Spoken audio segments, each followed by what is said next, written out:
On sait qu'on est foutu. La question est, et si c'était pire? Qu'est-ce qu'on fait?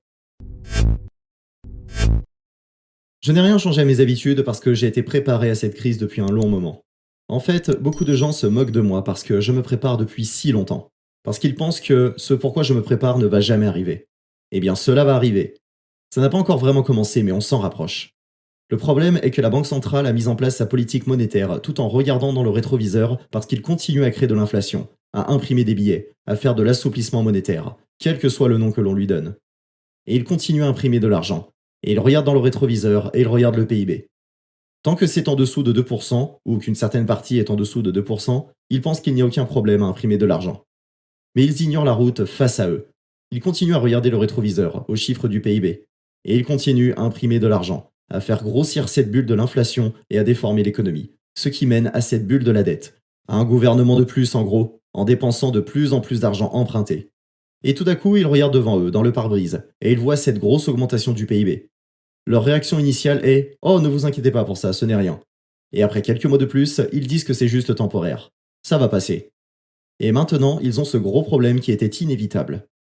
En 2009, lorsque la Banque centrale a fait cette erreur de prendre le chemin de l'assouplissement monétaire avec des taux d'intérêt de 0%, j'ai prédit exactement la situation actuelle avec cet énorme problème d'inflation. Ils ne peuvent rien y faire. Ils parlent de politique plus austère, mais ce qu'ils veulent faire, c'est passer d'une politique très libre à une politique un peu moins libre. Ils ne parlent pas de restreindre de l'argent, ce qu'ils devraient faire pour mettre fin à cette inflation. Mais en resserrant un tout petit peu, ils vont percer la bulle, ou ils l'ont déjà fait, et vous verrez le prix de tous ces actifs à risque exploser. L'économie est déjà tournée vers la récession, mais comme ils continuent de l'alimenter, cela signifie que le problème de l'inflation continuera à s'aggraver. Donc le pire cauchemar de la Banque centrale, c'est la stagflation. Et on se demande ce qu'ils vont faire. Vont-ils resserrer leur politique et pousser l'économie vers une nouvelle crise financière? Pas simplement une récession? Ou vont-ils inverser la courbe en revenant en arrière avec l'inversion de la hausse des taux en prolongeant l'assouplissement monétaire? Ce qui va aggraver le problème de l'inflation. 2022 va même être pire que 2021 parce que beaucoup d'entreprises sont revenues sur la hausse des prix parce qu'elles pensaient que c'était temporaire. Maintenant qu'elles ont compris que ce n'est pas le cas, beaucoup de ces entreprises se dépêchent pour essayer de rattraper le terrain perdu et elles annoncent des hausses des prix majeures en janvier. Elles vont sûrement en faire davantage plus tard dans l'année. Regardez le prix du pétrole. Il explose déjà. Il a augmenté de près de 20% ces dernières semaines. On a atteint un nouveau record de prix pour l'année avec un baril à 85 dollars. Je pense qu'on dépassera les 100 dollars cette année. Peut-être même proche des 150 dollars. Je pense que l'année prochaine, le prix du pétrole sera au-dessus de 150 dollars. Ça ne concerne pas que le pétrole, c'est le cas pour toutes sortes d'énergie. Mais c'est à la fois l'agriculture et l'industrie.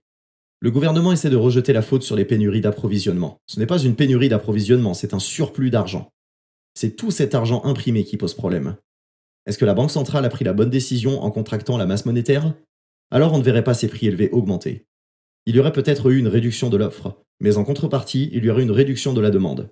Au contraire, on réduit l'offre parce que tout le monde reste chez soi au lieu de travailler. Mais on augmente la demande parce qu'on a donné à tous ces gens qui restaient chez eux plus d'argent à dépenser que ce qu'ils gagnaient auparavant lorsqu'ils allaient travailler. Donc c'était une erreur politique de jeter de l'essence sur le feu de l'inflation.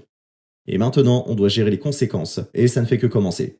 Le problème est qu'ils vont augmenter les taux au point de ruiner l'économie, mais pas assez pour stopper l'inflation. Alors que l'inflation s'aggrave, ce sera un nouveau frein à l'économie. Et ce que j'essaie de vous dire, c'est que vous devez vous retirer de tous ces actifs de bulle qui ont été soutenus par cet argent bon marché. Parce que même si l'argent est bon marché, il pourrait être un peu moins bon marché, et c'est suffisant pour faire éclater la bulle. Mais on ne peut pas simplement se tourner vers le cash parce que l'inflation est très élevée, et cela diminue la valeur de votre cash. Il n'y a aucune sécurité. On ne peut pas acheter d'obligations. Les obligations sont même pires que le cash, parce qu'il y aura du cash à l'avenir, mais dans le même temps, vous bloquez votre cash et l'inflation le fait diminuer. Donc les gens doivent sortir de ces actions risquées et à court terme. Et on voit un énorme transfert des actions américaines vers des actions de valeur internationale. Des actions en Europe, en Asie. Des entreprises de base qui ont des revenus réels et qui paient de bons dividendes en ce moment. C'est pourquoi les investisseurs se cachent. C'est pourquoi ces actions perdent jusqu'à 10-20% sur l'année sans faire la une. Même les actions de la tech américaine s'effondrent. Toutes les actions de bulles, y compris les crypto-monnaies, tout ça est en train de s'effondrer. Vous devez vous intéresser aux actifs réels, aux valeurs. Vous devez sortir de la monnaie et principalement de la monnaie américaine, parce qu'on a le plus gros problème d'inflation. On ne peut rien y faire parce que la dette est trop grande. On ne peut pas lutter contre l'inflation sans faire s'effondrer toute l'économie, parce qu'elle est bâtie sur les fondations de taux d'intérêt très faibles. Mais pour lutter contre l'inflation, vous devez supprimer ces fondations. Mais si vous le faites, tout ce qui est bâti au-dessus s'effondre. Les personnes les plus touchées sont les retraités. Vous le savez quand vous écoutez les infos. Ils s'intéressent toujours au salaire et ils se demandent si leur salaire suivent l'inflation, ce qui n'est absolument pas le cas.